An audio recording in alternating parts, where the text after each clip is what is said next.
Hello everyone, welcome back to the Taped Podcast, the most okay podcast in the world. We are your hosts, myself, Mickey T.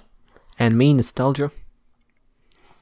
And we're kicking off with our monthly recap video, except it's been 2 months and we got 2 months of music to cover, and there's a lot to get through. There's actually a surprising amount of noteworthy music that dropped within these past 2 months. Like, December and January is usually dead when it comes to releases, so we thought it'd be fine just to pile in the 2 months in together. So, yeah, there's a fair amount of albums to go through, and do you want to just get right into it? Fuck yeah. Alright, quick intro. Yeah. Alright, starting off with the albums from December, the first one we're going to be talking about is Windswept Adan by Ichiko Aoba. This is the 11th studio album from the Japanese singer-songwriter, and I'm not all that familiar with Ichiko Aoba's music, but I am interested in what she has to offer since, I've seen this album getting, praised, so much, good reception was thrown towards Windswept Adan. So, with that in mind, you could imagine that I had high expectations, and I think my expectations were met, as I think Windswept Adan is a pretty great record from Ichiko Aoba. At first I just thought it was good, and I only really gave it a half listen, but then when I went back to it in a proper setting, it was pure bliss, honestly. The sound of this album is very vibrant, it's got blissful, chamberful production, the soundscapes on the album are just great. Ichiko only adds to the soundscape with her equally gorgeous vocals, and each track on this thing is just an absolute vibe. And it does get a little tedious towards the end though, and I don't really see myself returning to it a whole lot, but it has plenty of great moments that are incredibly blissful and just fantastic. Yeah, I agree with a lot of what you said. This album is just absolute heavenly serenity in musical form, and at its strongest moments it delivers some of the most beautiful music 2020 had to offer. All of the compositions on this album are, as you said, very blissful, have a very aquatic theme to it, as the cover very well represents, and just an overall very ethereal quality, a quality that is unlike anything I've heard this year, well, last year to be honest, and a very unique approach to Ichiko's very chamber pop style. It definitely makes this album stand out as as I said, a very aquatic, very natural addition to a discography. I think the only thing bringing this album down for me is the fact that admittedly it isn't all that varied in its track listing. If you're willing to just lose yourself in the atmosphere of the album and the beauty of this album, it won't really be a problem at all. But a lot of the tracks on here do sound quite similar to one another. Of course, the themes tie everything together, and that has some part to play in that, but it does get a bit monotonous at some points, in my opinion, personally. Yeah, and I can understand that. Personally, that didn't bother me, but well. Alright, my favourite tracks from Windswept Adan are Prologue, Dawn in the Adan, Ohayashi, Porcelain, Hagupit, and Easter Lily. My least favourite track was Haro, and I gave this album a light 8. My favourite tracks were Prologue, Pilgrimage, Porcelain, Horo, Dawn in the Aden, Adam no Shida no Tanyosai, and my least favourite track was Kirinaki Shima, and I give this album a strong 7 out of 10. Okay, next we have Nightmare Vacation by Rico Nasty. This is the debut album from the Maryland rapper, and I've known about Rico Nasty for a couple of years now. I've liked some tracks from her here and there, and especially when it came to some of her mixtapes, but I always felt like she was punching under her weight with, pretty much every project she's dropped up until this point. And with a few singles for Nightmare Vacation being pretty great, I was hopeful that she'd pull through with a great project, but unfortunately for me, she once again punches under her weight here. While it has moments that I love, which I will get to in best tracks, it also has so many moments on it that are just very trite, very unmemorable, and if I'm being quite frank, just really awful. While the production isn't that innovative or interesting, it's probably the best thing about the project, and most of the time it carries, mostly because Rico's performances aren't all that great. While I like her energy and her aggression, she tends to just go from either being unbearably obnoxious to just extremely samey and bland. Like, legit, she makes some of these songs, like, sound exactly the same with her half-baked performances and ideas. Like, some of the hooks are absolutely excruciating as well. With that being said, though, I think there's some great tracks, but all in all, it's just a pretty inconsistent project from Rico. Yeah, I think on Nightmare Vacation, Rico's very signature, like, abrasive style is just ran into the ground with very lackluster performances. Overall, in my opinion, quite weak production and a wide array of fairly just uninspired and generic sounding ideas.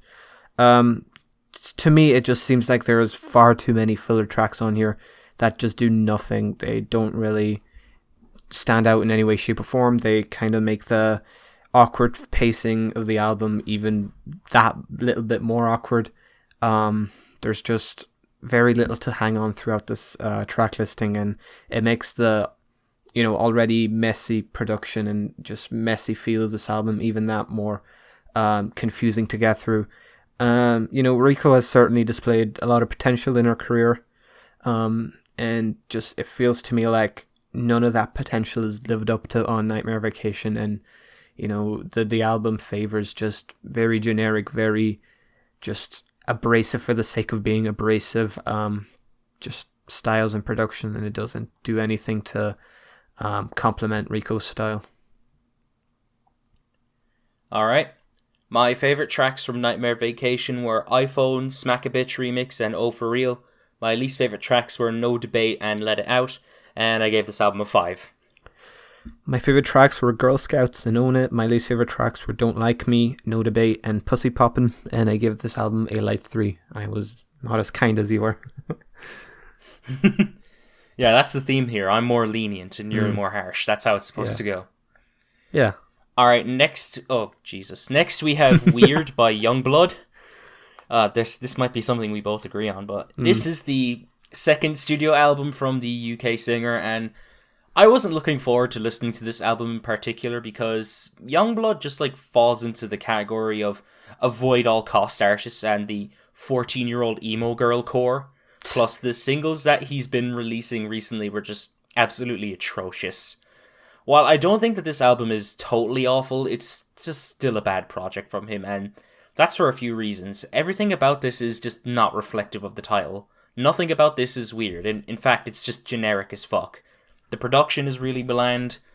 These pop rock instrumentals don't have much to them that makes them remotely interesting, but rather just generic trope after generic trope. The songwriting is kind of bland, and his vocals are awful. There is potential there, but it's just doing this this bit can only last for so long before he just falls into obscurity. Some tracks are okay at best, but I feel nothing when listening to this. It's just extremely bland, uninteresting pop rock. End of. Yeah, after his fucking absolute shit show of a debut, I can't say my expectations for this album were very high at all. And while in no way, shape, or form is this a redemption arc, it's definitely nowhere near as bad. I do think that, some of the tracks here genuinely show some promise. He does show some talent as an artist. And those moments usually come when he's not trying extremely hard and just painfully forcing this whole edgy Sid Vicious-esque fucking raw XD persona. And there are some tracks, I'll get into the good tracks that are a bit more anthemic, a bit more just to me personally honest and sincere, and those tracks aren't bad at all. It's just when he plays the persona far too often. Not as often as he does on a debut, but it's just as long as he does that, as long as he appeals to the market that he's built up with said persona, I just don't think he's gonna progress as an artist. But he isn't the least talented person in the world. He does showcase some good ideas, and while I like to be optimistic and think that the good moments on this album are a sign of things to come. If I'm being completely honest with myself, I don't think it'll get much better than this. Right. Okay, my favourite tracks from Weird are Teresa and Cotton Candy. The worst tracks are Strawberry Lipstick, Super Dead Friends, and Charity. And I gave this album a decent 3. My favourite tracks were Love Song, Weird, and Cotton Candy. My least favourite tracks were Strawberry Lipstick, Super Dead Friends, Charity, and The Freak Show. And I gave this album a decent 3 out of 10. We basically had the same least favourite tracks, but you just added a few more there. Yeah, I just added one more. Alright, next we have Good Luck by Bladee and Mechatok. This is the latest studio album from Swedish artist and Drain Gang member Bladee and German producer Mechatok. Now, Bladee is an artist that we've talked about before, and for most of his output I've had negative takes for most of his work. But his most recent albums, Exeter and 333, have actually been pretty good to me. They're actually tolerable, sonically interesting, and his vocals aren't complete dog shit. Mechatok I'm not familiar with, but from the single they released it was hinting at somewhat interesting, it was hinting at a somewhat interesting direction that they'd be heading in, as, it was actually alright. It was a full electropop song. Now that the end product is here, I can't say that I enjoyed it all that much. In fact, I think it's just lame as fuck. This is possibly the most bland that Bladee has sounded since Red Light. The electropop production isn't interesting in the slightest. It's very basic. It's quite boring. And Blade's vocals on top of it do not help. It makes them all the more monotonous to listen to. And, I was perfectly fine with Blade's vocals on his last few projects, but on here they just sound as bad as they did on some of his older stuff. It's that intolerable. The few things I can give this project credit for is that, they were going for a different direction, and I can always respect that. But it's just, I don't care for it. It's just bad, in my opinion. I don't think it's bad, honestly. My perception of Bladee, admittedly, I haven't listened to all of his projects, but from what I listen to, I'm not generally a drainer in any way, shape, or form. But, some of the tracks on here, for me personally, work quite well. I can appreciate, the direction that he goes in. I just personally don't really care for a lot of it, at least from what I've heard. But, I'm always open going into a Bladee album, and this one did give me a few surprises. It's not a compelling, it's not a fulfilling project, but it's honestly not bad at all. I think moments like the track Rainbow or God, I think the producer Mechatok and Bladee, they gel very well, and the sound is kind of a bit more lively and a bit more alive than a lot of what Blade's output has been for me personally. A lot of it seems just very just drab and quite uninteresting. I do appreciate some of the more lively moments on this album, and the instrumental work from Mechatok is actually a lot of the time pretty engaging. I do like the style that he showcases on this project. But however, a lot of Bladee projects for me personally, a lot of the material here is just generally quite undercooked and unremarkable, and it doesn't really, I can see why people would enjoy this more than I personally enjoy it, but again, it's not really going to do all that much for me. Alright. Okay, the best track is the intro. The worst tracks are Sun, Drama, and You, and I gave this album a strong 3. My favourite tracks were Rainbow and God. My least favourite track was Sun, and I gave this album a light 5 out of 10. Alright, next we have Man in the Moon 3, The Chosen by Kid Cudi. This is the 7th studio album from the Ohio rapper Kid Cudi, and it is the third and supposed final installment in the Man in the Moon trilogy. And, Kid Cudi has been an influential figure in hip-hop, but in my opinion he hasn't really had the best output since his first 2 Man in the Moon albums. Admittedly, I haven't heard Indicud or Satellite Flight, but, Speeding Bullet to Heaven was admirable, but bad. And Passion, Pain and Demon Slaying was just boring. I love Kids See Ghosts though, as you know. But that's really it from Cudi's discog that I can really say. Despite that, I was excited for Man in the Moon 3, as I love the first two Man in the Moon albums so much, but at the same time, I wanted to be cautious since, Kid Cudi's discography has been so rocky, but after listening to it, I could say that this is possibly, like, the best solo Cudi project in years, but it has its fair share of issues. To start with some positives, I feel like Kid Cudi is just labeling this thing. Let me rephrase that. I don't think Cudi is just labeling this thing Man on the Moon for nostalgia's sake, as, to be fair, it has pretty much the same cohesive vibe and synth-heavy soundscapes that those albums incorporated, but rather in a more spacey, sparse, and atmospheric setting while taking inspirations from, psychedelic trap, drill, and other styles. Cudi's messaging and his lyrics are just as open as they've always been. Maybe it's not as attention-grabbing, but they're still worth noting.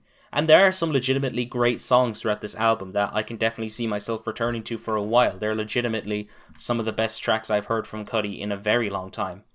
Not to mention, the album cover is fucking sick, you gotta admit that. Yeah. With all the positives in mind, there are negatives that hold this project back for me personally. For one, I think Cudi vocally remains quite dull. That was the main issue with a lot of his projects. The tones of his voice honestly drag down the experience for me and make some of these tracks pretty monotonous, especially when he's using vocal effects. And while these vocal effects work with a very spacey production, they just make these songs just all the more hard to sit through, especially the weaker ones.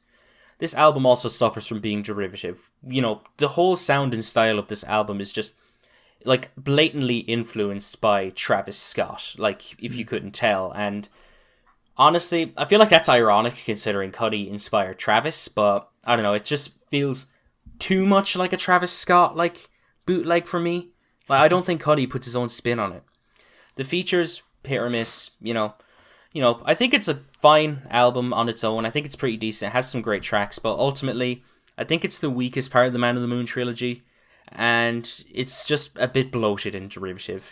There's some impressive cuts, but it just has a lot of filler, in my opinion.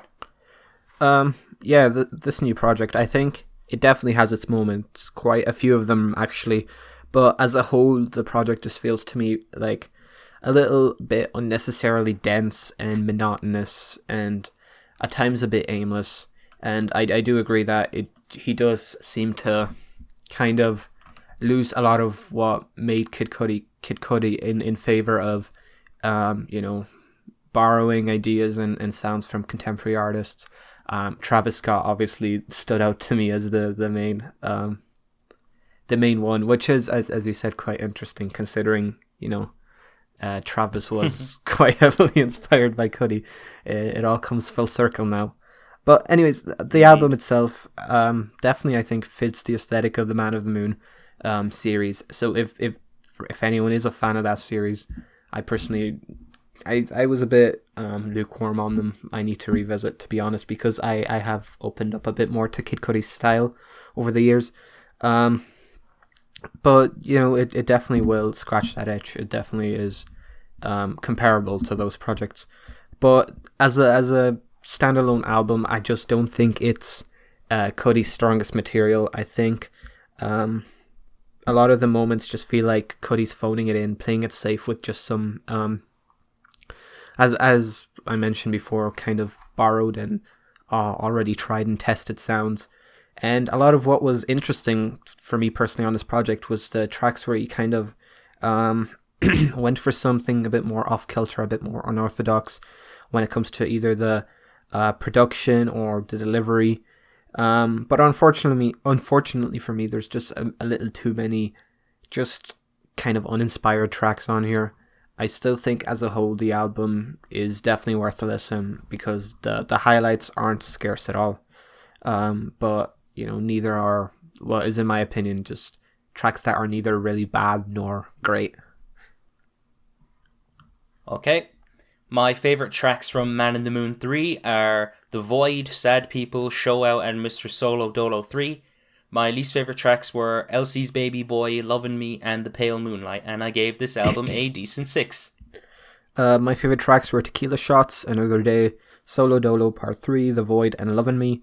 My least favourite tracks were Dive, Heaven on Earth, and Rockstar Night, and I gave this album a light 6 out of 10. Alright, next we have We Will Always Love You by the Avalanches.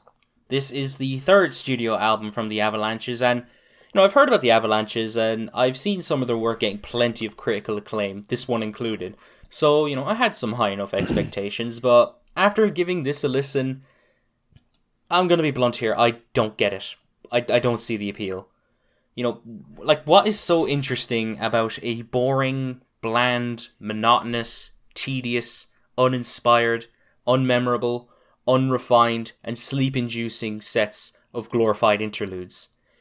Every idea that the Avalanches explore on this album are just extremely underwhelming, with little in the way of anything that's cohesive or concise. The production isn't bad, but it's so bland and extremely boring that I couldn't recall a single thing from it. It isn't without its high points, I will say that. It isn't without its high points, as I actually really like a handful of songs on here. But the rest is just yawn fuel, and it's just too much of a substanceless vibe for my taste. This is probably the hottest take I've had in 2020, so sorry not sorry to Koner, but... Yeah. It came quite late. Indeed. Better late than never. Better late than never. Once again, apologies to Koner. I'm wondering have you listened to their debut? Never. Listen to their debut. It's you'll definitely enjoy it a lot more. I'll give it a listen after the podcast. Yeah, I can guarantee you'll enjoy it a lot more than this one.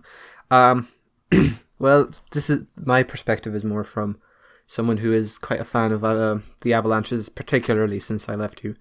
And for me, this album, obviously doesn't live up to my ideal expectations of what a new Avalanches release will be. Neither did Wildflower 5 years ago. But honestly, in retrospect, after re-listening to this project a few times, it is still, for me personally, a welcome addition to their discography. And at its core, showcases a lot of the energy and, a lot of the passion and drive that the group started off with in the early 2000s. Albeit just a bit more sloppy and a bit more aimless in terms of, a lot of what it does, a lot of its ideas. The project here is probably the most dreamy and hazy the Avalanches have ever sounded, and a lot of its finest moments are largely thanks to, this very hazy and dreamy aesthetic. However, a lot of the more monotonous and boring moments also can be really attributed to this direction and this sound that they choose to pursue on this project. And, admittedly, it is a bit bloated. It's got some less interesting tracks residing in the middle section of the album, but when the highlights appear, for me, they're cathartic, they're fantastic. There are moments on this album that just grow on me every single time I listen to it. And I just think it's a bit optimistic of me to have expectations of Since I Left You when, hearing a new Avalanches album, particularly 20 plus years after the aforementioned album came out. But for what it is, I still enjoy this album, and I don't think any track has grown on me during the course of 2020 more than Running Red Lights. I can't figure out why I hated that song when it came out, but I wait, was really that the one with Cuomo, was that the one with Rivers Cuomo? Yeah. Oh, yeah. I hated that track when it came out, but I genuinely really find it. Oh, yeah, I find that was it. I thought that was the best track on the album. I find it so endearing and just charming. It's a great track. Yeah, I agree. I don't know what I was thinking, to be honest. Yeah. My favorite tracks from We Will Always Love You are Running Red Lights, Reflecting Light, Oh the Sun, and We Go On. My least favorite tracks were Wherever You Go, Music Makes Me High, Overcome, Gold Sky, and Weightless. And I gave this album a decent 4. That is spicy. Well, my favorite tracks. Sorry, not sorry. I just thought it was boring. God. Wait till you listen to Since I Left You. Follow Mick on Album of the Year if you want to update on what he thinks of that, because I'm equally curious. Yeah, sure. Yeah, sure. Go ahead. Oh yeah, my favorite tracks: We Will Always Love You, The Divine Chord, Interstellar Love, We Go On, Take Care, In Your Dreaming, and Running Red Lights. My least favorite tracks were Until Daylight Comes and Wherever You Go, and I gave this album a light 7. Alright, next album we have here, I'm not going to say the title the way it is because it's impossible, so I'm just going to say R.A.P. 2020 by Boris Merzbow. This is the latest collaborative effort from the Japanese drone metal and sludge metal band Boris and the Japanese noise producer Merzbow. Although I've heard very little from both parties involved, I was honestly excited for this album. Like, going into it, I was just expecting this in-your-face, heavy, noisy, and dense set of tracks from both of these artists. But what we got instead was totally different, and I'm here for it. This was a very good album, in my opinion. What Boris and Merzbow deliver on here is a batch of indulgent post-metal and noisy songs, and for what it is, it has its fair share of amazing moments that are often quite dense, layered, and transcendental. Merzbow mostly takes a back seat to Boris, and Boris delivers some really class performances, but, you know, Merzbow isn't without his additions, as he still manages to add a fair bit with the looming noise in the background. You know, Boris's performances are incredibly done. No, that was horrible. Boris's performances are done incredibly well throughout the whole project, and they made these tracks all the more enjoyable for me. There's a few tracks on the front of the album that I didn't care for, but I really enjoy the rest of them. There's some really dynamic sounds and qualities to them, and I'm here for it. I really liked what Boris and Merzbow had to offer. Yeah, I'll keep it brief because I think my opinions on this album aren't all that interesting, to be fair. It just, to me personally, feels like a bit of a more directionless and unpolished rehashing of a lot of the ideas and aesthetics that the two artists have already, explored and carved out during their career. And it certainly does have its very cathartic, very explosive, and just memorable moments, but those aren't anywhere near as common or as transcendental or as intricate as some of the duo's better work. I'm mainly thinking about their Rock Dream live album from several years back, and I kind of do hold that album as a bit of a marker as to the highs that these two can achieve together. And this album just doesn't really excite me as much as any of their better work.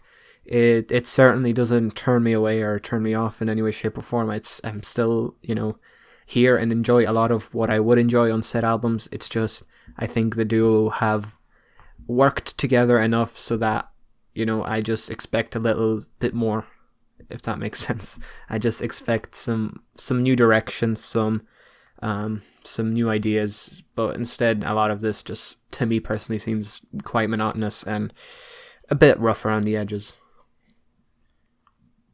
I'll disagree, but whatever. Alright, my favourite tracks from R.A.P. 2020 are Evol, Love, Absolute Ego, Journey, Boris, and Shadow of Skull.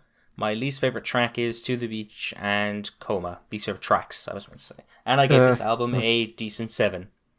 My favourite tracks were Away From You, To the Beach, and Evol. My least favourite track was Coma, and I gave this album a decent 6 out of 10.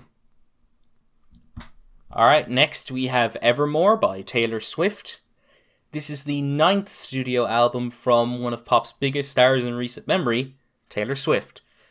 This new album sees Taylor swiftly follow up her last album, Folklore, Badunkt, which saw her branch out into a folk pop and chamber folk setting, and to her credit, that album was very good. She adapted well to the setting with lush production, serene sounds, and well-written songs. It was way longer than it needed to be, in my opinion, but it was still pretty good. Evermore is the sister record to Folklore, and I would say that it's another really good effort from her. She really made this album not feel like a bunch of Folklore leftovers, and honestly, I'm kind of leaning towards Evermore as being the superior record.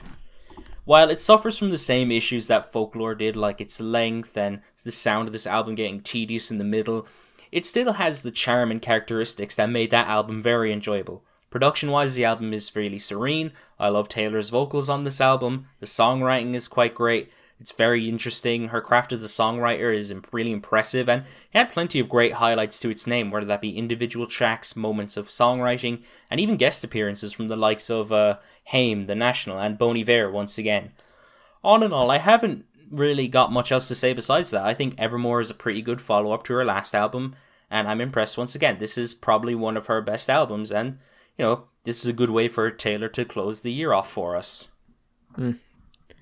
The sister album, as you said, to Folklore, which we did talk about earlier in the year, is, in my opinion, an even more complete, even more sophisticated, and even more satisfying effort from Taylor Swift.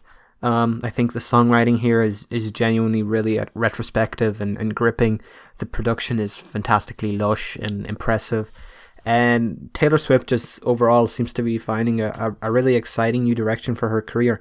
And in my opinion, I may have to re-listen to 1989, but Evermore might be my favorite Taylor Swift album to date. I loved a lot of what I heard on this. Just this album gave me so many highlights, so many additions to my playlist of my favorite tracks from 2020. And just every time I listen to it, I'm genuinely quite impressed by a lot of the artistic moments on this thing. Something you don't generally expect from many mainstream pop artists, but Taylor Swift, I've always had a lot of respect for her. I've always enjoyed her sound. Some of her more overly poppy and accessible moments do tend to be quite tedious and just for lack of a better word, annoying, but she is genuinely talented. She has a knack for some interesting retrospective, as I said, songwriting. And a lot of what I like about Taylor Swift is present on here, and in a very sophisticated and very kind of breezy and easy to digest manner. Alright, my favourite tracks from Evermore are Willow, Evermore, Marjorie, Coney Island, Champagne Problems, and Tolerate It. My least favourite track was Cowboy Like Me, and I gave this album a decent 7. My favorite tracks were Willow, Champagne Problems, Gold Rush, This the Damn Season, Happiness, Coney Island, Ivy, Long Story Short, Closure, and Evermore. And my least favorite track was Nobody No Crime, and I gave this album a very strong 7 out of 10. Nice. Okay, next we have McCartney 3 by Paul McCartney. This is the 18th solo studio album from singer-songwriter, multi-instrumentalist, and Beatle, Sir Paul McCartney. Now, I haven't ventured that far into a lot of the solo Beatles discographies. I've only heard a couple of albums from John Lennon and George Harrison, but I know that Paul has some acclaimed stuff in his discography, but I've yet to check them out. But McCartney 3 is my introduction to his solo discog, and McCartney 3 isn't really that interesting of an album, to say the least. It may have some moments that are pretty good, but majority of the time it's just not really doing much for me, and there's just not really there isn't really that much vibrance or liveliness to it. Instead, he just offers up some half-baked ideas and performances that don't really flesh themselves out, and the opening song is pretty indicative of that, honestly, because it just feels aimless to me. There isn't much in the way of anything that's that ambitious, and it suffers from plenty of mixing issues, which I can kind of tolerate now, because I get this is made in kind of like a DIY setting, and that's the whole theme of this McCartney trilogy. It isn't very impressive. It's just forgettable to me, and it'll just get lost in the sea of Paul's past achievements and become obsolete in his discog, in my opinion. The third album in the self-titled McCartney trilogy, and the first in over 40 years is really quite underwhelming as a whole. But still, honestly, a bit better than McCartney's recent output, especially when it comes to Egypt Station. Yep. For an album released by McCartney approaching his 80s, it's surprisingly quite youthful and fun and carefree and very loose in its delivery, which I can definitely appreciate. And a lot of the more memorable moments on this project are the ones where, McCartney really feels full of life and youthful. But there's also, a lot of very sloppy ideas on this thing, where Paul attempts some, quite out of date ideas, quite worn out ideas. For example, the track Lavatory Lil sounds like ZZ Top meets Jet, and that's the last thing I ever want to hear. It's not an album I'm going to come back to often at all. But the tracks that do stand out are genuinely impressive. They're fun. They're hard to hate. It's just as a whole, this is not going to be anything that goes down as memorable even 2 years from now, let alone decades from now, especially when it comes to the discography of someone like Paul McCartney. It's just kind of mid. Yeah, I agree.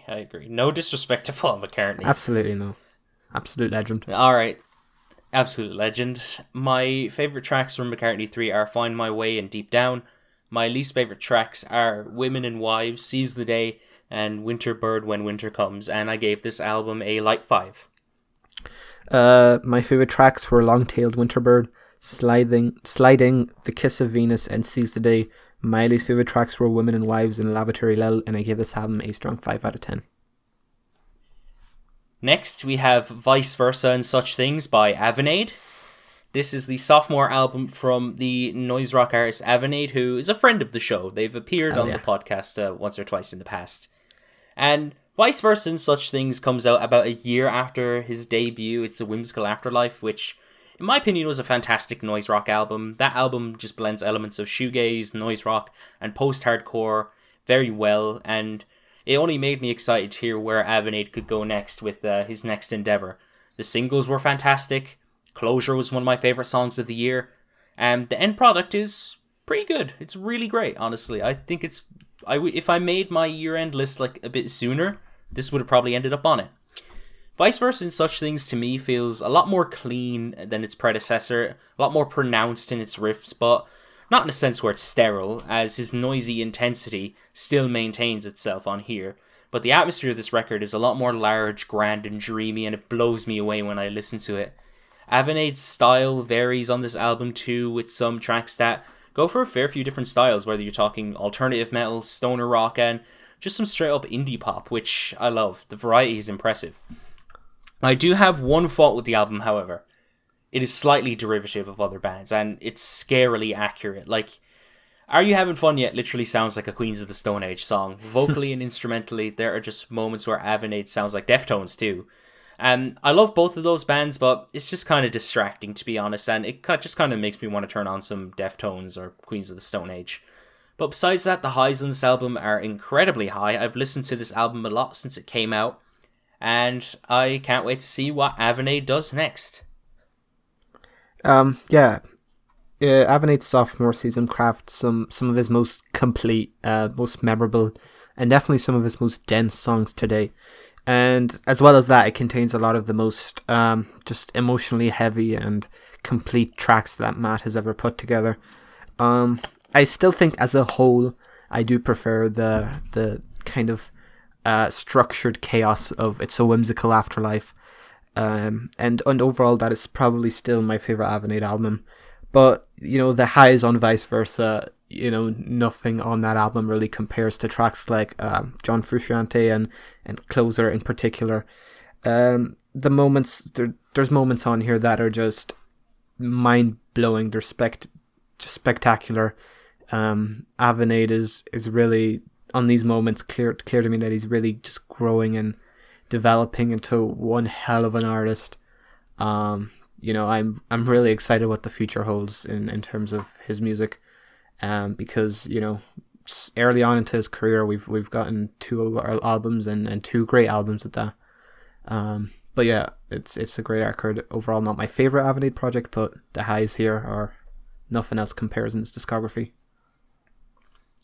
Yep, we love you, Matt. All right, best tracks for me are Closure, Jay Frusciante, Mr. Whisper, The Vigilante, and Bitter. My least favourite track is Are You Having Fun Yet? And I gave Vice Versa and Such Things a light 8. My favourite tracks were Mr. Whisper, Jay Frusciante, Handshake, Vice Versa and Such Things, and Closure. My least favourite track was Miraculously, and I gave this album a strong 7 out of 10. Alright, next we have Charmed by DJ Sabrina, the Teenage DJ. This is the 5th album from the UK producer DJ Sabrina, the teenage DJ. And this album sort of just came out of nowhere. Like, it ended up very high on Rate Your Music charts, and I was curious about what this thing actually was. And the first thing that caught my attention was just, it was 3 fucking hours long. Now, long albums are oftentimes the best kind of listen for me in certain scenarios, and I was hopeful that we weren't going to get a repeat of fucking A.G. Cook and Matmos, and what they did with their respective albums in 2020. But when I sat down and listened to this thing in full, it was a pleasant surprise. And I was so angry at myself for not listening to it any sooner, because if I had not done my best albums list, this would have been very high on it, because Charmed is fucking great, to say the least. It's not that complex, it's not that complex of an album, nor does it need to be that complex of an album. All that Charmed really boils down to being is a large collection of warm, intricate, fun, smooth, groovy, and consistently good outsider house tracks, and for an album that's 3 hours long, it doesn't lose its steam. Every little bit of instrumentation on here sounds nostalgic, smooth, reminiscent of a better time, and it is fantastic. It is a fantastic escape from what seems like a consistently miserable year. Its consistently impressive track list rarely even lets up the fun atmosphere. Even with weaker tracks, they aren't that weak per se. They're actually really good. There isn't a dull moment on this album. DJ Sabrina really outdid herself on this album. It truly is a rare occasion where an album that sounds like this is incredibly good for 3 hours. And I'm very happy with what we got here. And I'm more than happy to go back and listen to this a few more times, which I have done twice now, I believe. And yeah. Yeah, I may have done it like 10 times already. Yeah, I know. It's insane. Where do I start? When I like you, I first noticed this thing when it appeared very high up the Rate Your Music charts, 5th actually, and just the title, the cover, the really bizarre name, everything just gave me red flags. I was like, what the fuck is this? Is this a shitpost? Is this an inside joke I'm not in on? What? But then I actually, once I found out that no, it's not a shitpost, it's genuinely supposed to be a really good album, I was still a bit hesitant to, dive straight into it. I'm not the best with long albums. Some of my favorite albums of all time do tend to be really long. Melancholy and The Infinite Sadness, for example. But a lot of the time, I don't know, my attention span fails me. But with Charmed, it's 3 hours long, but it's the shortest 3 hours of my life. Those 3 hours fly by like 30 minutes. Everything about this album is just cathartic. It's an incredible project and just one of the most ambitious undertakings in music I've heard all last year. To make a 3 hour house album just consistently exciting, consistently satisfying, consistently interesting, without ever slowing down is just a miracle in of itself. And just DJ Sabrina on this thing does it seem like effortlessly. I have so many highlights on this thing. My favorite tracks are going to be quite a mouthful. And, this whole album just takes me away. It takes me away to kind of a place that is for a lot of people quite out of reach at the moment. A very cathartic, very fun, very vibrant place. And, it's an incredible project. And DJ Sabrina did an interview with Rate Your Music not too long ago, and she stated that the reason for the length is she just, over the course of the year, she would just work on one song and just develop the ideas, and you can just keep developing those ideas, developing until she finally, ended up with a track that she was satisfied with. And she would do this over and over and over again, not really thinking about whether or not, it's going to be on an album. If it's not, the whole album just kind of came together from her just repeatedly working on it over the course of the year. And you can really tell with just how intricate and just how dense and just textured a lot of these tracks are. The use of sampling is just incredible. I've seen a lot of people compare this album to the Avalanches debut, Since I Left You. And, it's obvious to me why both albums are just very dense and very, what's the word I'm looking for? Just rewarding in their sampling and in the little intricate details that add up to the sum of, you know, something fantastic. It's one of the best albums of 2020 for sure. I made my list after I only listened to this album twice, my year-end list. It landed 14th, and honestly, if I was to redo that list, it would be a chew-in for my top 4. Ooh, top 4, top 10. I don't know how to count. Top 10. I'm gonna stop myself a little bit. For fuck's sake. Top 4. All right. Top 10. Top 4. Yeah, same thing. Top 4 nostalgia moments. Number 4. Not Confusing able to count 4 to 10. with 10. Not able to count to 10. Alright, my favourite tracks from Charmed are Love Foundation, Pool Party, I Want You to Know, New Year's Resolution, How Did You Know, Alrighty Then, Nothing's Gonna Stand in My Way, Always Charmed, Charmed Life, and End of an Era. My least favourite tracks were Not Your Fault and Too Long Looking Back, and I gave this album a decent 8. My favourite tracks were Next to Me, Charmed, Love Foundation, Pool Party, Nyazuka, Metro Cats, New Year's Resolution, Still Cool, How Did You Know, Forever, Not Your Fault, Nothing's Gonna Stand in My Way, My Baby, I Become Unhinged, Charmed Life, and End of an Era. My least favourite track is Too Long Looking Back, and I give this album a very strong 8 out of 10. Nice. Mm-hmm. Alright, next we have Whole Lotta Red by Playboi Carti. This is the long-awaited second studio album from one of Trap's most innovative artists right now, Playboi Carti.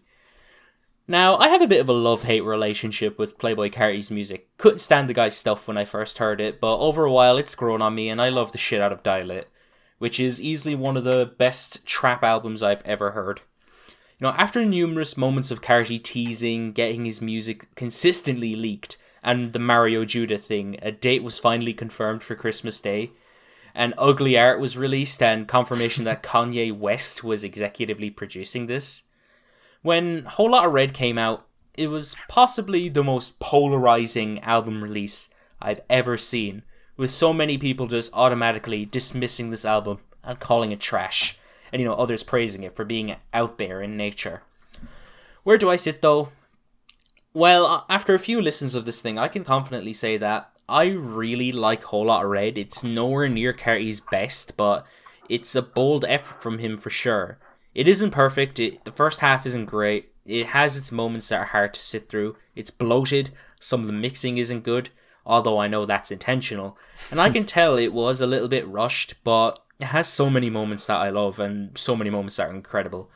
You know, I want to praise Carti for just not making another Dial It, because that's just the safe route in my opinion, but instead he opted to make these very abrasive songs with dissonant synths, somewhat punky aspects, and very out there, somewhat awkward and off-kilter vocal performances. And I love the way that Carti is just going so maniac on some of these performances, and I think they fit the production fantastically, which, you know, has some great moments despite its flaws. I'm happy with Whole Lotta Red. It isn't an awful album, as some people are saying it is. I feel like it's a unique moment in the current trap field, and I feel like this experiment for Carti kind of worked in his favour in a way. Well, just to me at least. You know, as for the babies that wanted another Dial It, fuck you. My opinions on this project are a little mixed. It doesn't really live up to neither Dial It or his self-titled mixtape, in my opinion. It's just, personally, there's just not that many interesting ideas on this thing. A lot of what he does just seems like, to me, it seems like Dial It was kind of repetitive in a way that was somewhat ethereal and dreamy and hypnotic, whereas Whole Lotta Red just seems a little too repetitive in a very harsh and just derivative kind of way on some of the tracks. I'm not talking about the whole album, but there are moments on this thing that just are a chore to sit through. But on the flip side, there's some moments on this thing that are genuinely some of his most interesting and most out there and explorative ideas to date. Moments like Vamp Anthem, for example. The instrumental on that thing was completely caught me off guard. It was so cool. It sounded like Playboi Carti meets like a horror movie from the 40s. It was a really weird combination. And, Carti just has that off-kilter charisma to him that just makes stuff like that work a lot of the time. And yeah, it still has its moments. It's still definitely worth a listen. It's definitely not that big of a disappointment. And honestly, considering the shit show that was the release cycle of this album, it could have ended up a lot worse than. And in fact, I will say that I'm more relieved than I am disappointed. This could have ended up as a complete shit show, but I think Carti delivers enough good moments to make it worth it for the most part. Alright. My favourite tracks from Whole Lotta Red are Stop Breathing, Beano, T-Nex, Meh, Vamp Anthem, New Neon, Control, On That Time, King Vamp, Sky, Over, I Love You, I Hate You, Die For Guy, and Feel Like Dying. My least favourite tracks are Jump Out the House, Metamorphosis, Slayer, No Sleep, and Not Playing, and I gave this album a light 7. My favourite tracks were Rockstar Made, Slayer, Vamp Anthem, New Neon, Control, and Over. My least favourite tracks were Met and Punk Monk, and I gave this album a decent 5 out of 10. Alright, next we have Swamp by Lil Darkie. This is the third studio album from rapper Lil Darkie, and I'm fairly familiar with Lil Darkie's music, as I am quite a fan of his 2020 album, This Does Not Exist. Instrumentally, that album still holds up for me. But, with more lyrics, the lyrical content of that album has just been losing me, because the whole edgy persona thing is just very forced at this stage. He dropped another album later on in the year too, Yin, which was disappointing, as it was just pretty boring in all honesty. Swamp came out on Christmas Day as well, and I was hopeful because it was getting fairly good reviews, but unfortunately I just don't care for much of anything for the material that's on Swamp, if I'm being honest. Although it has some songs that I like, there's just so many things about Swamp that take away any enjoyment that I could have had of the full product. The production is varied, I'll give him that, but it's consistently bland, poorly mixed, and monotonous. There's too many lackluster tracks and ideas that barely stick with me, the features are practically comatose, and the consistently forced yet boring lyrics come off incredibly corny and lack any form of subtlety. Plus, this didn't need to be over an hour long, let alone have 22 tracks, as it drags and it gets stale by track 14. Not to mention, the trap metal tracks are awful, no questions asked. Yeah, I don't really have much else to add besides that. I just don't see myself returning to this all that much, and pretty much any excitement I had for Lil Darkie on This Does Not Exist is gone. Yeah, I'll admit it, I never really bought into the hype. His debut, This Does Not Exist, as you said, a lot of people did enjoy. First listen, I found it exciting. I thought it was quite interesting, but the more I listened to that project, the more evident it became to me just how forced and how just substanceless a lot of that album was. I think a lot of that became evident on his sophomore Yin, where a lot of the ideas on a lot of the foundations that were on This Does Not Exist had already been, in my opinion, run into the ground on Yin. It already seemed like he was at a bit of a slump. There was just nothing new on the album. There was no moments where I was like, wow, he's kind of heading in an exciting direction, or wow, this is something that can really work long term. And when it comes to Swamp, I think my opinions are somewhere in between. I don't think it's anywhere near as bad as Yin. I still think it has its fair share of just substanceless moments.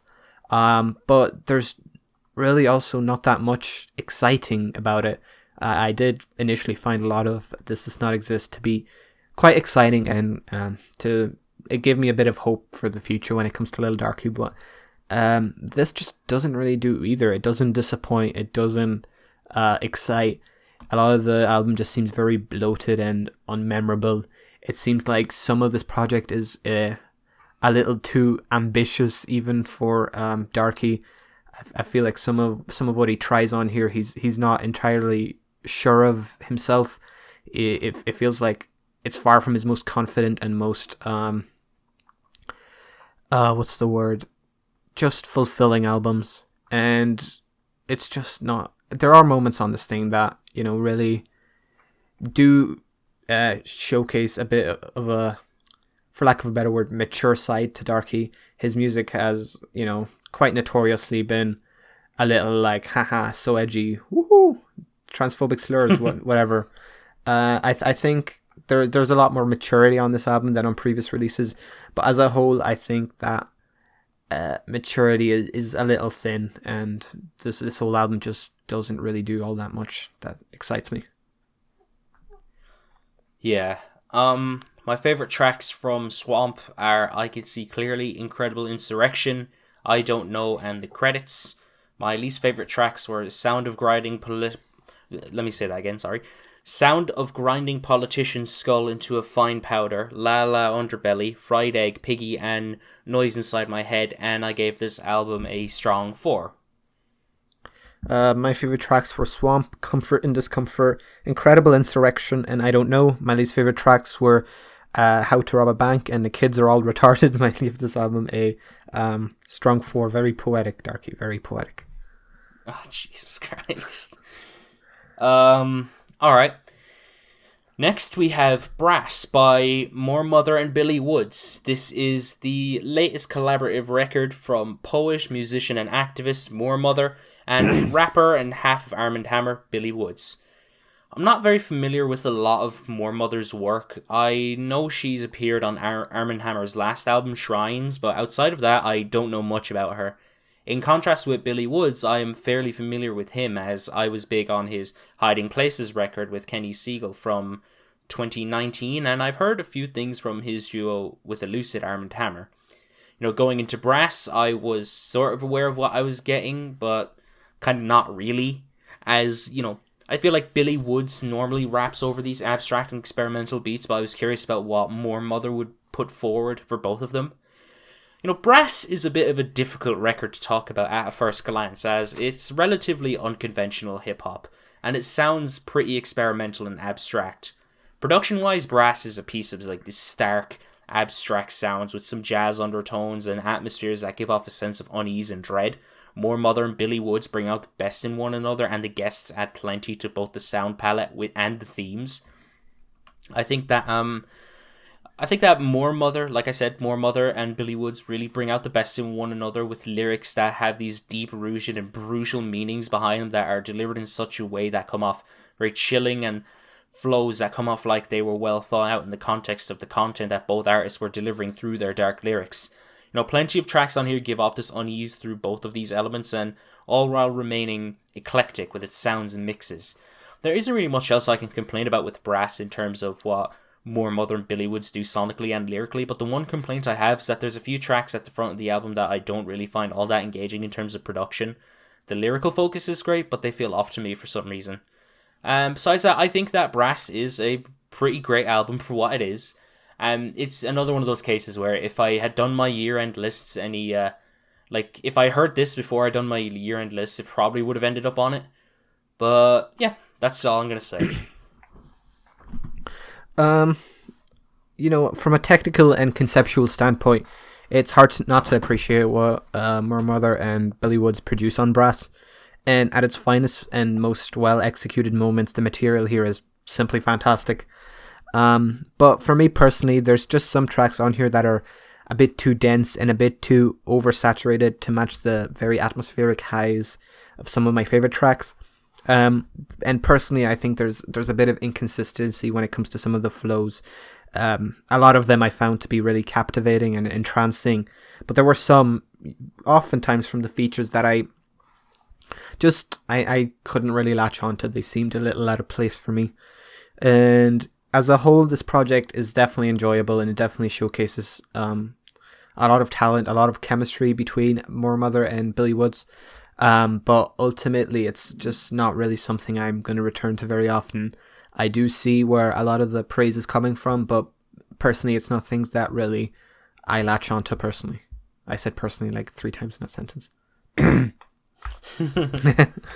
Alright, fair enough. My favorite tracks from Brass are The Blues Remembers Everything the Country Forgot, Gang for a Day, Chimney, Rock Cried, Scary Hours, and Giraffe Hunts. And my least favorite tracks are Furies and Maroons, and I gave this album a light 8. My favorite tracks were The Blues Remembers Everything the Country Forgot, Rapunzel, Chimney, and Giraffe Hunt. My least favorite track was Archaeology, and I give this album a strong 6 out of 10. And that's the end of the December albums. We're moving on to January. 2020, baby. Bye-bye. 2021 is here. Hello. Woo! Hello. You're starting off shit already, but, hello. We'll give you a chance. We'll give you time. If you fuck us over, then we're never coming back. Okay, so all right, next we have R.A.P Ferreira with Bob's son. R.A.P Ferreira in the garden levels of... Well, let me just try to say this all the time without just spazzing out. R.A.P Ferreira in the garden level cafe of the Scallops Hotel. There we go. This is the second album from R.A.P Ferreira, and this album, he's dropping Bob's Son not even a year after his great Purple Moonlight Pages album, which was a very intricate and detailed abstract jazz rap album in terms of both the lyrics and production. It was the first experience with his work that I had, and he left a good impression on me, and I was only hoping for a continued progression down the road. Bob's Son, however, is not the best follow-up to the Purple Moonlight Pages, but it's a pretty decent jazz rap record. Milo never really fails on a verse, and he picks some really soothing jazz instrumentals, but unfortunately I feel like the mixing is a little bit off on some of these tracks. Like, I feel like Milo himself seems to be kind of quieter than the instrumentals most of the time, and that kind of bothers me in a sense, but it isn't without its standouts. I think that the standouts are pretty amazing, but it doesn't have that many standouts that live up to the highs. It's no Purple Moonlight Pages, but it's a decent follow-up. It's it does feel a little thrown together, but it has its moments. Yeah, admittedly, R.A.P Ferreira's new project is a little predictable, as it doesn't really deviate from, his usual style, be it on his previous R.A.P Ferreira release or on his Milo releases under that moniker. But this thing is just so enjoyable. Ferreira's flows are vibrant, his pen game is impressively thought-provoking as always, and the instrumentals, most importantly, are just fucking smooth as shit, for lack of a better word. The whole album just flows really damn well.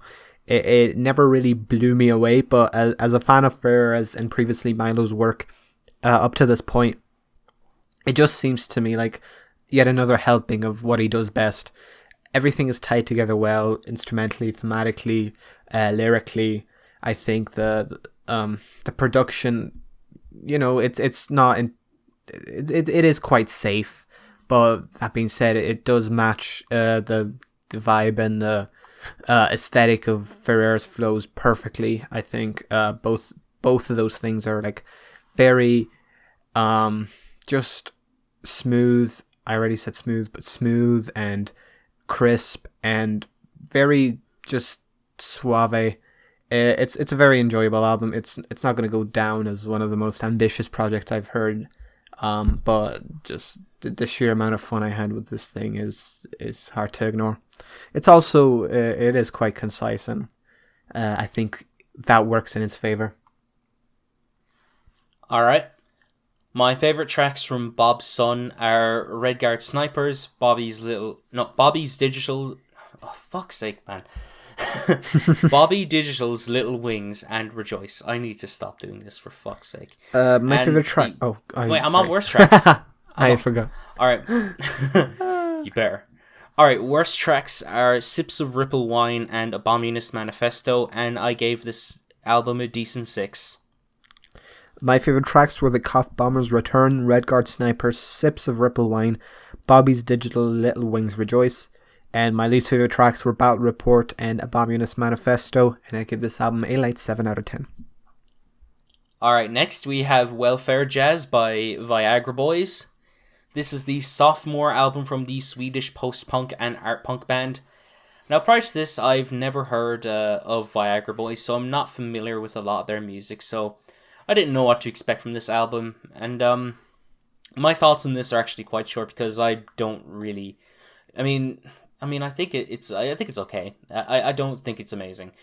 Despite having, some excellent moments, Welfare Jazz doesn't really strike me as having much in the way of anything interesting or standout.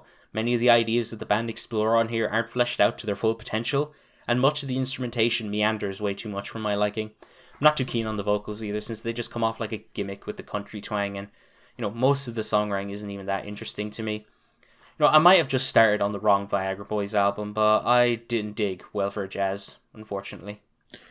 Yeah, Viagra Boys' new album is good for sure, but it also, left me wanting more. I did get a lot of memorable moments from this thing, a few exciting moments. But personally, I don't think it does enough that's fresh or unique for it to make, for Viagra Boys to make a name for themselves really among contemporary post-punk artists. I don't really think it does much to progress the genre. It does showcase one or two like interesting ideas. I do like the some of the jazzy instrumentations. But then on the flip side, the closing track, the very country inspired, what's it called? In Spite of Ourselves. That was a fucking shit show. To be perfectly honest, I could not bear that track. Every time I listen to this album, I just skip through it halfway. It seems very just out of place, out of left field. There's nothing that really, could have prepared me for the ending, and it definitely left a sour taste in my mouth. But other than that, a lot of the album is just, it's good, it's passable, but it isn't really anything that's gonna, that anyone's gonna look back at as a marker in terms of post-punk in, the early 2020s. You know what? Yeah, I should actually add that to my thing too, because I agree with that. Alright, my favourite tracks from Welfare Jazz are Ain't Nice, Toad, 6 Shooter, I Feel Alive, and To the Country. My least favourite tracks are Into the Sun, Creatures, and especially In Spite of Ourselves. And I gave this album a decent 6. My favourite songs were Ain't Nice, Creatures, 6 Shooter, and Secret Canine Agent. My least favourite tracks were I Feel Alive and In Spite of Ourselves, and I gave this album a decent 6 out of 10. Oops, alright, next we... Oh, the usual. Oh, nostalgia. Alright, next we have Drunk Tank Pink by Shame. This is the sophomore album from the British post-punk band. Ooh, another post-punk band. Okay, so I haven't listened to a whole lot of Shame's music, but I've seen a lot of buzz around this album in particular, so I was curious to see what the hype was all about on this album. And I like Drunk Tank Pink. I think that it ticks the boxes of what I like in a band's music. They have the tight and well-crafted instrumentation, they have great guitar work, they have passion, they have great vocals, they have the interesting experimentation, and they have the lyrics, which on here are incredibly well written and potent. The tracklist has some fantastic standout moments, like one track in particular that, like the one track, what am I even saying? Fuck. This is the third time this has happened to me, for fuck's sake. Hey, we haven't recorded in a while. Yeah. We get it. Apologies for the just brain melting, I'm tired. The tracklist has some fantastic moments, like one track in particular, and, Jason Williamson goes by, and what am I even saying here? What is these notes? Fuck. Look. Just know, tracklist good, vocals good. And, the band show that they have, massive amounts of potential, and I'm begging that they reach it soon, but there's just one glaring issue with this album as a whole.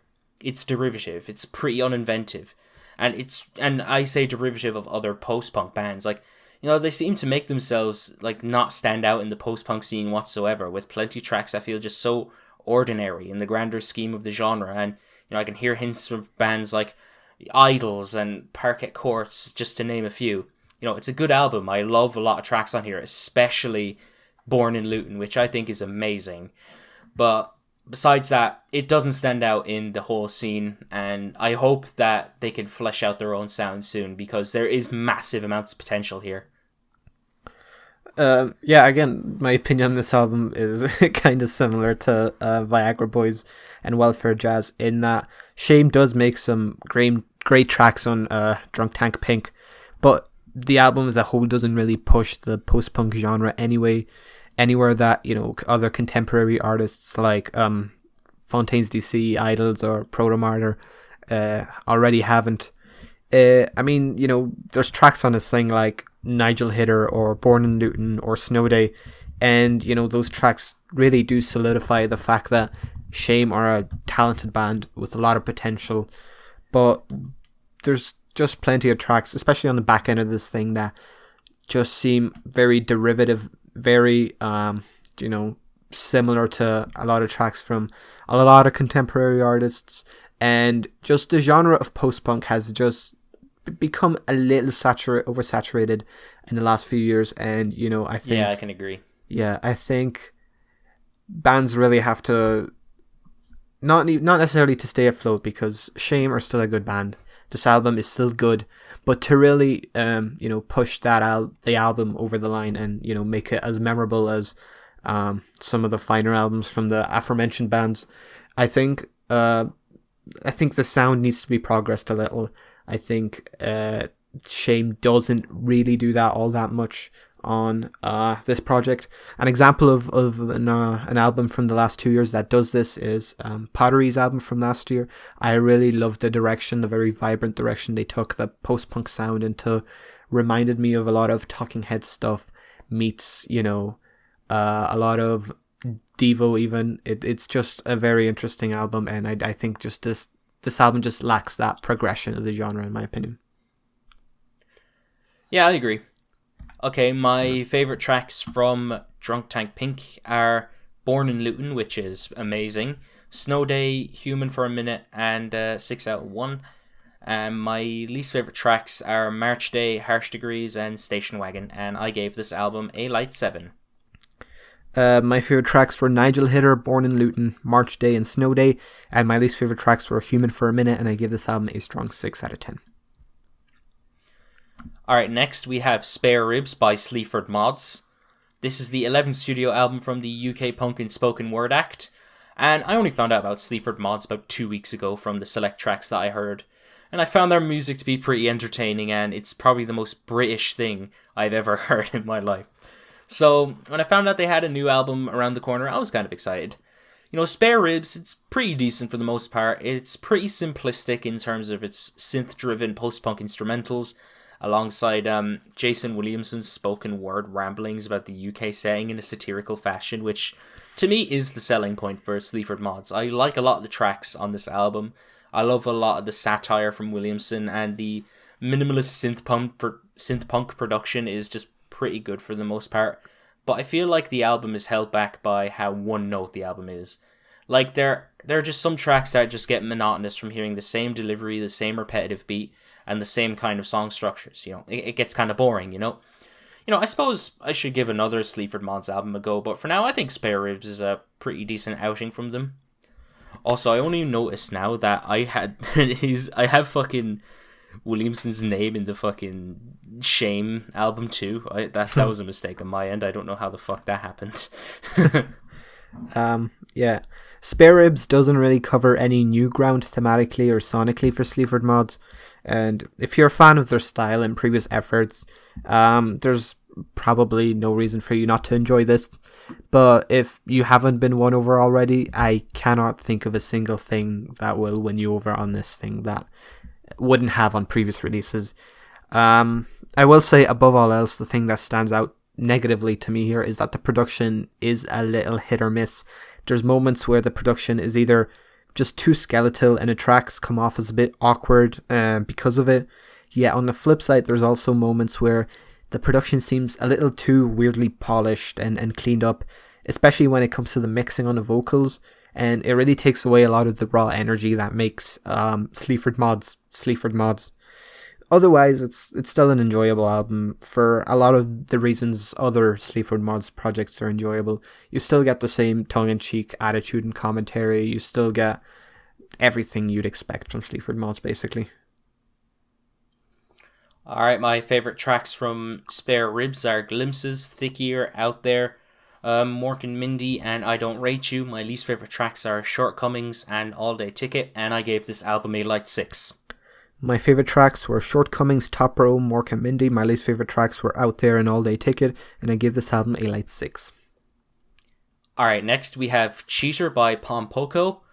This is the sophomore album from the Norwegian indie rock and noise pop band, and I'm not familiar with a lot of this band's work. This is the first time I'm hearing about them, so I wasn't sure about what I was meant to be expecting, and I was pleasantly surprised by how much I enjoyed this album in particular. The album sees a cross between some really sweet aesthetics from normal, run-of-the-mill indie pop and combines them with elements of noise in a way that makes it both accessible and interesting. I think the vocals from Ola sound really odd in this combination, while at the same time they have this kind of endearing quality to them that is really great, and it works well with the instrumentals. The noodly and noisy guitar work is great. I think that the drumming is really cool. I think the sound palette of this album is really interesting. For me, it loses a bit of steam towards the end with some lackluster ideas that I don't really find interesting. But besides that, I really liked a fair amount of the tracks on Cheater. I think it is a pretty good album. My first exposure to Pom Poko was 2019. My girlfriend, I don't know how she found them. I think she was just browsing Rate Your Music, but she found their debut project, Birthday, and that album just went on to be one of my favorite projects of the year. It really opened my eyes to the very colorful and playful yet noisy math rock style that the band were creating. And Cheater to me is a more vibrant, more confident, and more charming version of their debut. I think Pom Poko's sound is even more enthralling and fluid than it was before. And while parts of Birthday admittedly felt a little bit disjointed and rushed, I think everything on Cheater just clicks. I can see why the vocals definitely are a point of contention when it comes to this album. I do kind of understand that, but for me personally, they seem just very mythical and just fairy and just very memorable for sure. Like, the one thing that I really take away from this album in terms of memorability are a lot of the vocal passages, a lot of the vocal performances. I think Ragnhild does a great job just establishing herself as a vocalist and as, a unique voice in the math rock scene. And aside from that, the instrumentation I think is just really clean, really fun, really exciting, and just definitely boundary pushing in a lot of ways. There's a lot of things I love about this album, and I'm happy that the band is progressing their sound even further, and they're trying out new things. Alright, my favourite tracks from Cheater are Like a Lady, Andrew, Cheater, My Candidacy, and Andy Go to School. My least favourite tracks are Curly Romance and Baroque Denial, and I gave this album a strong 7. My favourite tracks were Cheater, Like a Lady, Andrew, My Candidacy, Danger Baby, Andy Go to School, Curl, and Body Level. My least favourite tracks were Curly Romance and Look, and I give this album a light 8 out of 10. Alright, next we have Isles by Bicep. This is the sophomore album from the UK electronic duo, and once again, I've never heard of these guys before, so I wasn't sure about what I was getting into with this album, and the end result isn't that great in my opinion. Unfortunately, I did enjoy pretty much anything of what I heard on this album. To give credit where it's due, they do know how to make some pretty good and well-crafted pieces of future garage with some, really nice grooves, and they build some solid atmospheres, and for the most part, I can get the appeal. But unfortunately, I don't really enjoy a lot of the material on this thing. It's repetitive, it's bland, it's boring. That's all I really need to say about it, if I'm being honest, but I will just say that, I don't know, I feel like I would have enjoyed this a lot more if just the atmospheres just had more flavor to them rather than just being just so plain and just half-baked. I think the album, it should have more flavor to the sound, but unfortunately I just think the sound is bland and it makes the overall, vibe of this thing soulless. And, not that there are any bad tracks. There were, a couple of tracks that I thought were actually pretty decent, but I feel like we need a bit more for this to work, I admitted I really didn't get the hype with Bicep's 2017 self-titled project, and personally I find even less hype when it comes to their sophomore release. I think their deep house style is pleasant at first, but for me personally, it kind of lacks any real substance.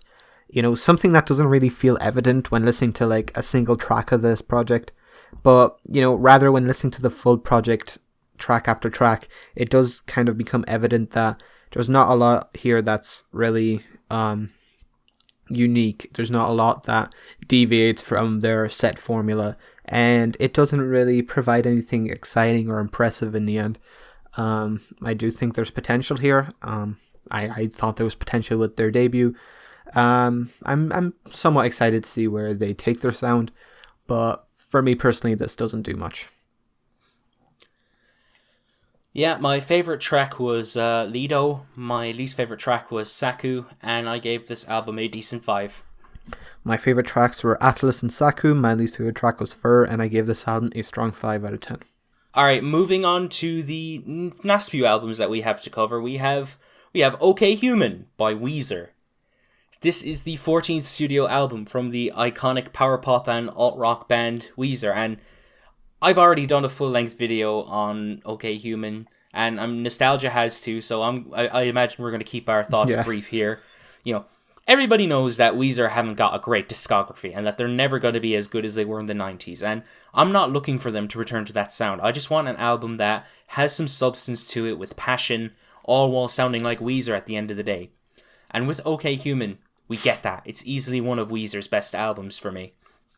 The album saw them go into a chamber pop and baroque pop direction, and Weezer adapt to some, great sounds with some great string arrangements, some great drumming. I love Pat Wilson's drumming on this album. The fills are amazing. And with the content that Rivers Cuomo is writing about, which is incredibly thoughtful and still maintains that Weezer quality to them while, having that potent message. And honestly, the writing on this album is probably the most emotive and potent since Pinkerton, and just to summarize it, I'm beyond happy with what we got on OK Human, and I think it's a really good Weezer album. And I'm very happy that we got a really good Weezer album again. I'll keep my thoughts even more brief, because my personal review is also a bit more brief than Mick's. I'm very happy with this album. I think it's Weezer's most sophisticated and mature album in a while. The chamber pop approach, I never would have imagined it would work this well, but the band really incorporates it very well into what is honestly a very familiar Weezer style. There's not really any moments on this album that feel like a different band, and that is largely thanks to just Weezer's just signature charisma and charm. Everything that you would enjoy in a Weezer project, you can still get out of this project, but in a new approach, in a new style, and chamber pop is something that certainly works with the band. Yeah, I agree. My favourite tracks from OK Human are Numbers, Playing My Piano, Mirror Image, Alu Gobi, all my favourite songs, Screens, and Grapes of Wrath. My least favourite tracks were Dead Roses and Here Comes the Rain, and I gave this album a strong 7. My favourite tracks were all my favourite songs, Alu Gobi, Grapes of Wrath, Numbers, Playing My Piano, Mirror Image, Bird with a Broken Wing, Here Comes the Rain. My least favourite track was Dead Roses, and I gave this album a light to decent 8. Yeah. And finally, we have Sound Ancestors by Madlib. This is the latest solo studio album from the iconic hip-hop producer, the beat conductor himself, Madlib. Like many of you, I'm sure that you're aware of Madlib for his stuff he did with the late MF Doom, Freddie Gibbs, and Jay Dilla, but I've never actually gotten a chance to check out some of Madlib's solo material, and here we are with his most recent album, Sound Ancestors, and it doesn't disappoint for me. I think it's a pretty good album. I like the array of sounds that Madlib explores on this album, and the influences we see on here are brought together in a very dense, lush, and vibrant atmosphere. I love the influences that stem from all sorts of musical cultures, and I think there's some brilliant instrumentals on here as well, but it has a bit of an issue when it comes to the sound and some of the ideas, I feel like the quality of the production is good, but it kind of sounds cheap and too clean, especially with a lot of the sounds and the percussion. It's like it was recorded on an iPad, which I could definitely see since Madlib admits that he made every beat on Bandana with an iPad, so I could imagine that, it was all done on an iPad here too. The ideas that Madlib explores aren't all that fleshed out on some of these tracks too, but there's plenty of highlights to take away from it when I listen to it. And yeah, that's all I have to say. Madlib's production, along with Fortet on the mastering and mixing end of things. It's certainly an exciting pairing, but while pleasant and interesting in its very spiritual jazz-inspired approach, I don't think Sound Ancestors does anything that really stands out as exciting or just memorable in terms of Madlib's discography. Anyone familiar with Madlib just knows what he's capable of, and while there's no bad moments on this album, and there's plenty of very aesthetically and thematically just rewarding and interesting and enjoyable moments, it doesn't feel like the most exciting thing he's done even in recent times. There are moments on this thing that just feel very bare bones, very unpolished, which is something you wouldn't really associate with a Madlib album. Madlib is usually a perfectionist in every sense of the word when it comes to instrumentations. A lot of this thing just feels a bit sloppy. But that being said, there are plenty of interesting moments. There's plenty of reason to still listen to this album, and it won't leave you without any highlights. Alright, my favourite tracks from Sound Ancestors are The New Normal, Theme de Cabtree, Hop Rock, Rhythm Chant, Sound Ancestors, One for Quartebe, and Chino. My least favourite tracks are Loose Goose and Dirt Knock, and I gave this album a decent 7. My favourite tracks were The Call, Road of the Lonely Ones, Hang Out, Phone Off, 2 for 2 for Dilla. My least favourite tracks were Loose Goose and Dumbier, and I gave this album a strong 6 out of 10. Alright, we did it. We reviewed all the albums. It's time to move on to our best and worst albums of these past 2 months, and we're going to be including our song of the month too, which is, I think we'll just do this from now on because it's fun. Okay, so starting off with the 3 worst albums, my number 3 pick was We Will Always Love You by the Avalanches. Number 3, sorry. Wait, top... Oh, 3 bottom. I thought you were talking about top. I'm slow. My third worst albums of the month were 2 months. Was Lil Darkie Swamp. I got a little confused there. My apologies. Alright, my number 2 is Good Luck, Bladee and Mechatok. My number 2 is YUNGBLUD, Weird. And my number 1 is YUNGBLUD with Weird. My number 1 is Rico Nasty, Nightmare Vacation. Alright, now moving on to our 5 best albums of the month. My number 5 is OK Human by Weezer. So it's my favourite album of January. My number 5 is Taylor Swift, Evermore. My number 4 is Brass, Moor, Mother and Billy Woods. My number 4 is Avenade, Vice Versa and Such Things. My number 3 is Windswept Adan, Ichiko Aoba. My number 3 is Pom Poko, Cheater. My number 2 is Vice Versa and Such Things by Avenade. My number 2 is Weezer, OK Human. And my number 1 is Charmed, DJ Sabrina, the Teenage DJ. My number 1 is also Charmed by DJ Sabrina, the Teenage DJ. Woo! Yeah! Fuck yeah. Alright, now let's talk about our songs of the month. To start with December, my song of December is Closure by Avenade. My song of December is Charmed by DJ Sabrina, the Teenage DJ. Nice. Now for January, I have an honourable mention here, Born in Luton. But my favourite track of January is Numbers by Weezer. I'll give an honourable mention for Closure for December 2020. But my favourite track of January this year is also Numbers by Weezer. Yes! Let's go! Fuck yeah, it's honestly one of the best Weezer songs in a long time. Yeah, I'm thinking honourable mention wise. I don't know, honestly. There was a lot of good songs. I should have an honourable mention for December. I'm going to go with New Neon by Playboi Carti. I'll go either with Cheater by Pom Poko or I really like that new Lana Del Rey track. I'm digging it. Oh, you're So I going might for go with that. singles too. I dig that. I dig that Lana track too. Oh yeah. Not counting singles, then just Cheater by Pom Poko. Yeah. So yeah, that is going to conclude today's episode of the Taped Podcast. Thank you so much for checking out today's episode. What were your favorite albums of December and January? Give us some of your favorite songs from December and January. As always, the necessary links are in the description to me and Nostalgia's channels, our album of the year, our Rate Your Music, the Cassette Tapes Twitter.